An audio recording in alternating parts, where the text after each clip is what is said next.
बिस्मिल्लाहिर्रहमानिर्रहीम वसल्लल्लाहु अला सय्यदिना मुहम्मद व आलिहि ताहिरीन अल्लाहुम्मा सल्लि अला मुहम्मद व आलि मुहम्मद। मसलो नंबर 135 है जंहिंमें असां फ़स्ल सालिस शराइत वुज़ू में गुफ्तगू हुई।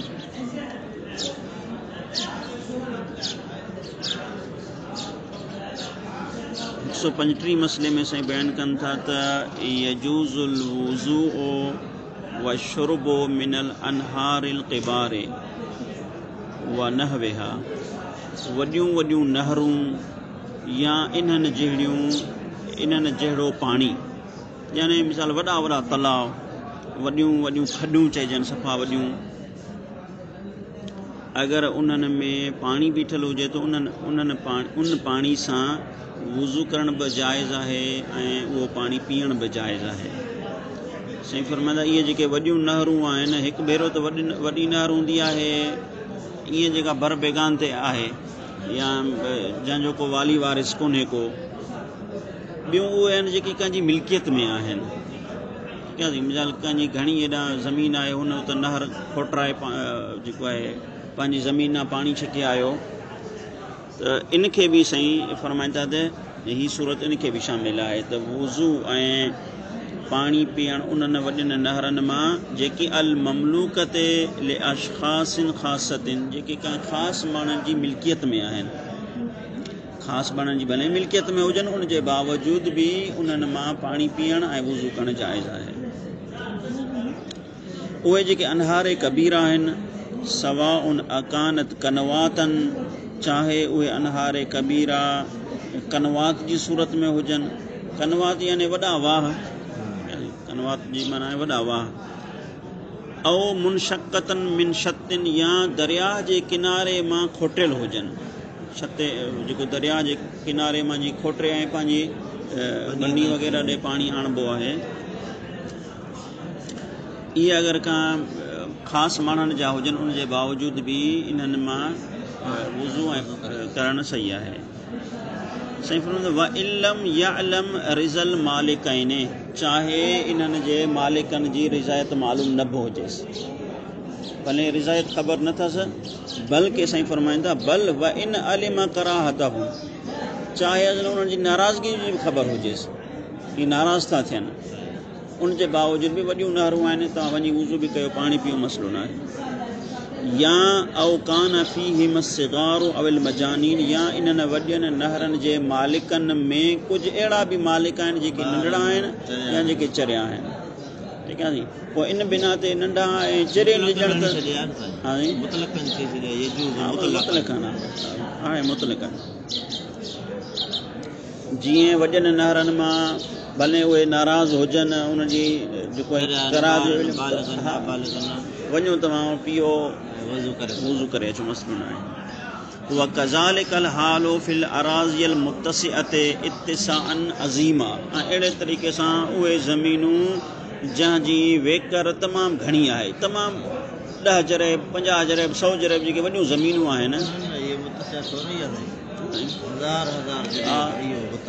इहे बि मुतसिया ई थींदियूं न। 10 जरेब 15 जरेब इहे मुतसिया न आहे, 10 जरेब त हीअ पासो थी वेंदो, अधु कलाकु लॻंदो।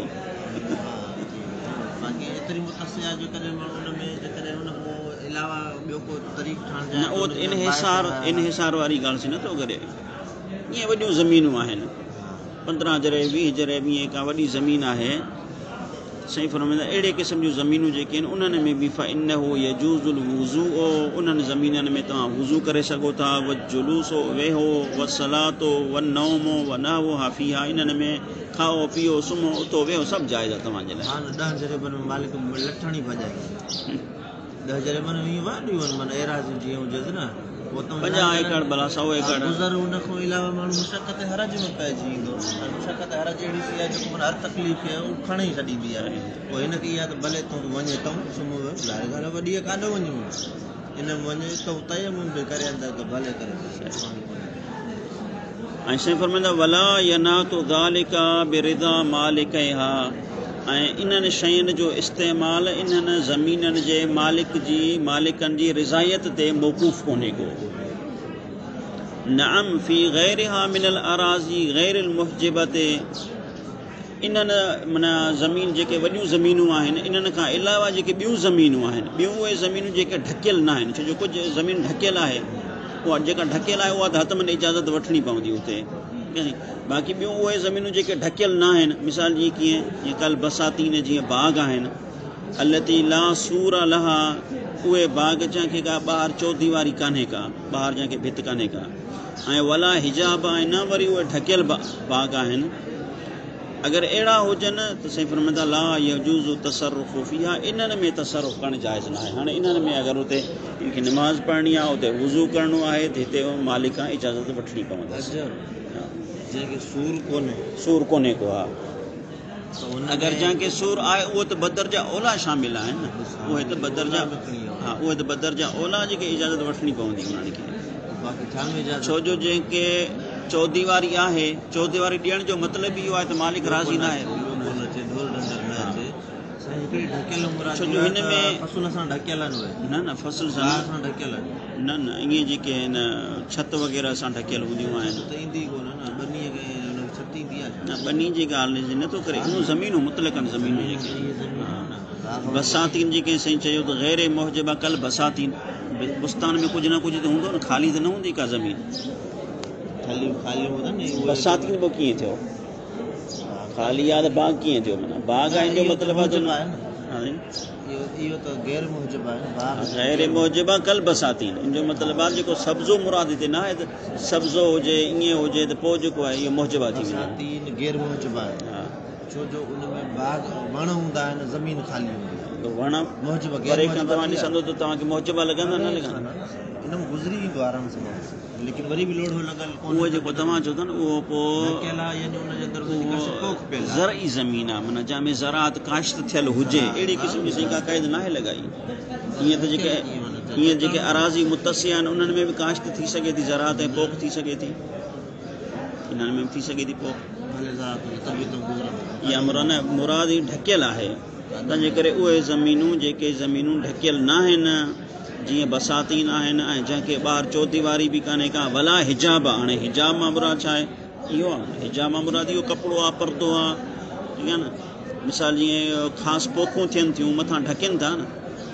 हाणे दौर जे अंदरि इहा टेक्नोलॉजी आहे पुराणे दौर हुजे पुराणे ज़माने में बि पुराणे दौर में साईं कोई बि माना इहो जेको साओ कपिड़ो या ॿियो हाणे ईअं बाग़ न ठाहींदा मिर्चनि जा हाणे फसुल साए परदे में थियनि था टमाटर साए परदे में हीअ जेको ईअं न आहे त जेका पोख वारी ज़मीन आहे मुतलक़नि साईं चए थो त हिकु चकर ज़मीन उहा आहे जेका ढकियल आहे पोइ चाहे उन ढकियल में उनजो वाड़ो आहे उन में का ॿिए कम जे लाइ आहे कपिड़े में तव्हां चओ था हा फसल सां मुराद न आहे अहिड़े क़िस्म जे ज़मीनूं अहिड़े क़िस्म जूं ज़मीनूं जेके ढकियल न आहिनि ऐं जंहिंजे ॿाहिरां चौदीवारी बि कान्हे का ऐं न वरी कोई हिजाब ऐं रुकावट ऐं परदो आहे उन्हनि में साईं फरमाईंदा तसरुफ़ करणु जाइज़ न आहे इन्हनि में जाइज़ न अथव ला यजुज़ु तसरुफ़ु फ़ीहा इन्हनि में जाइज़ न आहे वलो बि मिसले मा ज़ुक़िरा मअल इल्म बिकराहतिल मालिक हाणे इहो तसरुफ़ कीअं कहिड़ो तसरुफ़ जाइज़ न आहे वलो बि मिसले मा ज़ुक़िरा उहे तसरुफ़ जेके मथे ज़िक्र कया वेहण आहे वुज़ू करणु आहे निमाज़ पढ़णु इहे तसरुफ़ बि हिन में जाइज़ न आहिनि मअल इल्म बिकराहतिल मालिक जॾहिं मालिक जी कराहत जो तव्हांखे इल्मु हुजे त बल्कि साईं फरमाइनि था बल अल अहवत लुज़ूमन अल इज्तिनाब अन ज़ालिका इज़ा ज़न्न कराहतहु अगरि तव्हांखे उन जी कराहत जो इल्मु त नथो ज़न्न अथव कराहत जो त बि माना जेको तव्हांजे लाइ तसरुफ़ करणु जाइज़ न एहतियात लाज़िम जी बिना ते या औकान कासिरन या उहो मालिक अहिड़ो हुजे जेको मालिक नंढो हुजे कासिर हुजे माना जेको मालिक नंढो हुजे नंढे मालिक खां तव्हां कीअं इजाज़त वठंदव तंहिंजे करे उन सूरत में बि या तव्हांखे मालिक जी कराहत जो इल्मु हुजे या मालिक जी कराहत जो ज़न हुजे या मालिक कासिर हुजे इन्हनि टिनि सूरतनि में तव्हांजे लाइ तसरुफ़ करणु जाइज़ न आहे इल्म जी सूरत में फ़तवा आहे ठीकु आहे बाक़ी ॿी सूरत में साईं एहतियात लाज़िम जी बिना ते जाइज़ न आहे न कासिर में मजनून बि अची वियो कासिर जी इस्तिलाह ॿिन्ही खे शामिल आहे हा कासिर अनिल इदराक उन इदराक खां कासिर आहे सम्झ ऐं फ़हम खां कासिर आहे चाहे ॿार हुजे चाहे मजनून हुजे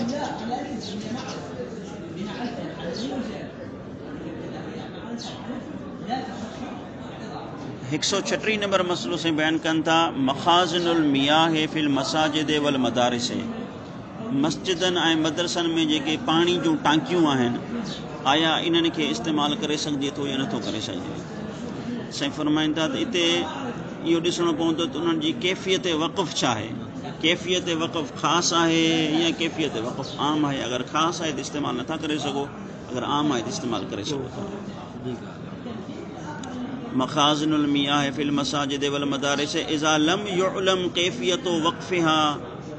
जॾहिं इन्हनि जी कैफ़ियत वक़फ़ मालूम न थिए। हाणे कैफ़ियत वक़फ़ कहिड़ी हूंदी, या ख़ासि हूंदी या आम हूंदी, त पोइ छा कजे। अगर ख़ासि आहे त जाइज़ न आहे, अगर आम आहे त जाइज़, लेकिन अगर मालूम न हुजे त पोइ साईं फरमाईंदा पोइ ॾिसो आदत ॾिसो, माना माण्हू ॾिसो। जॾहिं इन्हनि जी कैफ़ियत वक़फ़ मालूम न हुजे, उहा कैफ़ियत वक़फ़ कीअं हूंदी। हिकु हूंदी मिन इख़्तिसास, या हिकु इहा कैफ़ियत वक़फ़ हूंदी त इहे मसाजिद वग़ैरह जो जेको पाणी आहे इहो ख़ासि आहे बेमन युसल्ली फ़ीहा, माना उन माण्हू जे लाइ जेको उन मस्जिद में निमाज़ पढ़े, मस्जिदनि में निमाज़ पढ़े, या अव तुल्लाब या साक़िनीन फ़ीहा, या उन्हनि मदरसनि में उन्हनि तुल्लाब जे लाइ आहे जेके उते रहनि था। ऐं अदम इख़्तिसास या कैफ़ियत वक़फ़ इहा आहे त मालूम न आहे, ख़ासि हुजणु मालूम न आहे, यानी आम आहे कैफ़ियत वक़फ़। हाणे हीअ जेका असल साईं फरमाइनि था अगरि ख़ासि आहे या आम आहे, इहा त ॻाल्हि वाज़े थी वई। इन खे असीं बयानु नाहे कयो। उन कैफ़ियत वक़फ़ अगरि ख़ासि आहे त पोइ ॿियनि माण्हुनि जे लाइ इस्तेमालु सही न आहे, आम आहे त सभिनी जे लाइ जाइज़ आहे। लेकिन अगरि कैफ़ियत वक़फ़ मालूम न हुजे त छा करे माण्हू। हाणे जेको माण्हू गाॾी खां लथो स्टॉप ते, हाणे उनखे कहिड़ी ख़बर त हाणे हिते जेका आहे कैफ़ियत वक़फ़ जो मालूम न कंदो, उते को बोर्ड त कोन्हे लॻल जंहिं खां मालूम करे। पोइ अहिड़े क़िस्म जो माण्हू छा करे। साईं फरमाईंदा ला यजूज़ु लिग़ैरिहिम अल वुज़ू मिनहा, जंहिंजे लाइ कैफ़ियत वक़फ़ मालूम कोन्हे को उन जे लाइ इन्हनि मां वुज़ू करणु जाइज़ न आहे। इल्ला मअ जरियानिल आदत बेवुज़ू ए सिनफिन ख़ासिन, सवाइ जे जॾहिं आदत जारी हुजे, उर्फ़ ॾिसे त आया उते जेको आहे पोइ सिनफ़ ख़ासि वुज़ू करे थी। मिसाल मुसाफ़िर अची उते वुज़ू कनि था, या जेको आहे उन मस्जिद जे पाड़े में जेके वापारी आहिनि उहे अची वुज़ू कनि था, या उन इलाइक़े में रिहाइशी अची वुज़ू कनि था। औ कुल्ले मई युरीदो म अदम मन आहदन, या जेको अचे न का सिनफ़ ख़ासि आहे न, जेको अचे उन्हनि में वुज़ू करे या उन्हनि जे लाइ आहे।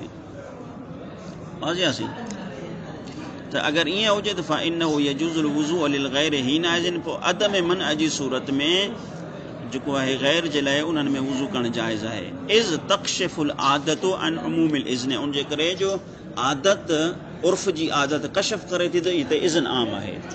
आम आदत, आम जेको तरीक़ो आहे, आम जेको रवाज आहे, जेको ॾिसिजे थो इहो मालूम थो करे त हिते आम इज़्न ॾिनल आहे मालिक जी तरफ़ खां, तंहिंजे करे उन में वञी करे तव्हां वुज़ू कयो।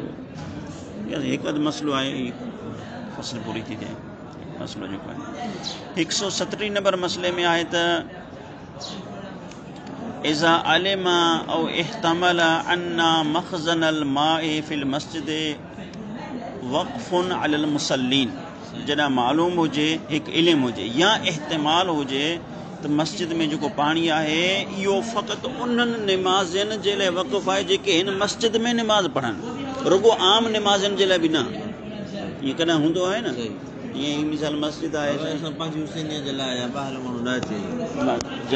जामे तुसी में लॻल अथव नोट त नमाज़ जमात जे दौरान पोयां केरु फुरादा नमाज़ पढ़ंदो उनजी जाइज़ न आहे। जेसि ताईं नमाज़ जमात थी रही आहे उन दौरान केरु फुरादा नमाज़ न पढ़े, पोइ भले पढ़ो। त अहिड़े क़िस्म जी अगरि को क़ैद लॻाए पंहिंजी मस्जिद में त हीअ मस्जिद जी टांकी उहो माण्हू इस्तेमालु करे या वुज़ू उहो करे जेको मस्जिद में नमाज़ पढ़े। अगरि ईअं हुजे, उन जा असीं कुझु मसइला बयानु कनि था। अगरि का माण्हू खे इल्मु हुजे या उनखे इहो एहतमाल हुजे त मस्जिद जो पाणी उहो वक़फ़ आहे उन्हनि निमाज़नि जे लाइ जेकी अल मुसल्लीन फ़ीह, जेके उन मस्जिद में निमाज़ पढ़नि, त पोइ ला यजूज़ुल वुज़ू मिन्हु बिक़स्द सलात फ़ी मकान आख़र, पोइ उन पाणी मां वुज़ू करे ॿी मस्जिद में निमाज़ पढ़णु जाइज़ न आहे। लेकिन वलो तवज़्ज़अ बिक़स्द सलात फ़ी, हिकिड़े माण्हू वुज़ू कयो त मां हिते निमाज़ पढ़ां थो, छो जो वक़फ़ थियल आहे या मिसाल हुकुम आहे जेको इल्मु अथसि, हाणे हिन इहो क़स्द करे वुज़ू कयो,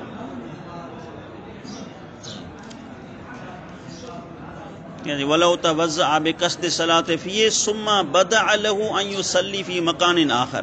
पोइ हिन खे का ॻाल्हि ज़ाहिर थी जंहिंजे करे ही का ॿी मस्जिद में वञी करे हिन निमाज़ पढ़ी त साईं फरमाईंदा सहा वुज़ू हिन सूरत में हिन जो पहिरियों कयल वुज़ू सही आहे। मिसाल हिन वुज़ू करे निमाज़ जे लाइ वेठो, पेश निमाज़ जो आहे त हिन पेश निमाज़ खे आदिली नथो सम्झे, या जेको आहे फ़ोन आई त तकिड़ो अचे फलाणे मस्जिद फलाणे पासे कमु आहे, हाणे वेठो त इहो वुज़ू करे त मां निमाज़ पढ़ां, ओॾे वञी निमाज़ पढ़ी, तब साईं फरमाईंदा इहो जाइज़ आहे। उहा कज़ालिका ऐं अहिड़े तरीक़े सां हिन माण्हू जो ॿी मस्जिद में निमाज़ पढ़णु जाइज़ आहे उन मस्जिद जे पाणी सां वुज़ू, उन पाणी सां वुज़ू जे ज़रिए सां जेको ख़ासि जो हिकु उन मस्जिद जे लाइ ॿी मस्जिद में हिन जे लाइ निमाज़ पढ़णु जाइज़ आहे। कॾहिं किथे पढ़े उहो इन सूरत में जन इज़ा तवज़्ज़अ बिक़स्दि सलाति फ़ी ज़ालिकल मस्जिद, उन मस्जिद में हिन वुज़ू कयो वलकिन लम यतमक्कन मिनहा, लेकिन निमाज़ उन मुमकिन ई न आहे। मिसाल जो कोई कपिड़ा हिन जा नजिस थी पिया, हाणे मोटी वेंदो ज़ाहिर आहे। वकाना यहतमिलु अन्नहु ला यतमक्कनु, ऐं हिन खे पहिरियां बि इहो इहतिमाल हुयो त मतां मुंहिंजा कपिड़ा जेके नजिस थी वञनि पोइ मुंहिंजे लाइ निमाज़ पढ़णु मुमकिन न थींदी, उन इहतिमाल जे बावजूद बि अगरि हिन जो वुज़ू कयो त हिन जो वुज़ू सही आहे। उहा कज़ा इज़ा काना कातिअन बितमक्कुन, ऐं अहिड़े तरीक़े सां पहिरियां हिन खे क़त ऐं यकीन हुयो त मां हिन मस्जिद में निमाज़ पढ़ी सघां थो, हा वुज़ू कयईं।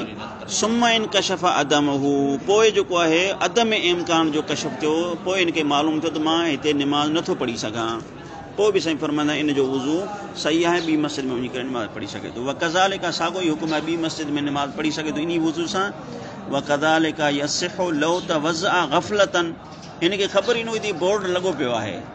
भई हिते निमाज़ पढ़णी आहे, ठीकु आहे जी, गफ़लत में हिन वुज़ू कयो, या आओ बि एतक़ाद अदम इश्तिरात, या हिन खे अहिड़े क़िस्म जी शर्त न हूंदी इन सां वञी करे वुज़ू कयईं, पोइ ख़बर पई त भाई शर्त लॻी पई आहे, तब साईं फरमाईंदा ॿी मस्जिद में इन वुज़ू सां निमाज़ पढ़णु सही आहे। ऐं वला यजिबु अलैहि अन युसल्लिया फीह, पोइ हाणे हिन जे लाइ वाजिबु न, यानी गफ़लत वारे जे लाइ या जंहिं अदम इश्तिरात जे एतक़ाद सां वुज़ू कयो आहे उन जे लाइ वाजिबु न आहे त उन मस्जिद में निमाज़ पढ़े। व इन कान हुआ अहवत इस्तिहबाबन, अगरचे मुस्तहब इहो अथसि हिते निमाज़ पढ़े। आख़िरी मसलो आहे, मसलो नंबर 138 आहे त एज़ा ही अगरचे पुराने ज़माने में ख़बर न आहे कीअं, लेकिन अॼुकल्ह जेको हीउ मसलो नामुमकिन आहे। एज़ा वक़अत कमियतुम मिनल माइल मक़सूबे फ़ी ख़ुज़ाने मिनल माइल मुबाह,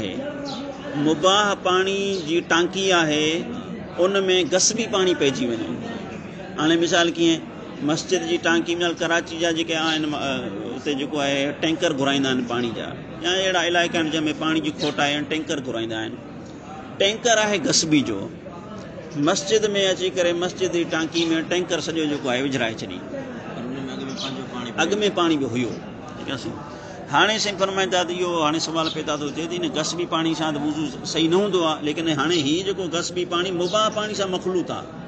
अहिड़े क़िस्म जे पाणी सां वुज़ू कजे, गुस्ल कजे या न कजे। त साईं फरमाईंदा अगरि इज़ा वक़अत कमियतुन मिनल माइल मक़सूबे, गसबी पाणी जी हिकु मिक़दार पइजी वञे मुबाह पाणी जी टांकी में, त फ़इन उद्दल मग़सूबो तालिफ़न उर्फ़न,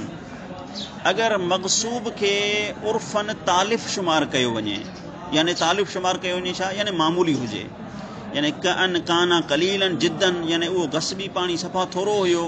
बेहैसो ला तुलाहज़ु निस्बतु बैनहुमा, उन पहिरियां टांकी 1000 लीटर जी टांकी हुआ 900 लीटर उन में भरियल हुया, हाणे हीअ जेके आहिनि 100 लीटर पिया या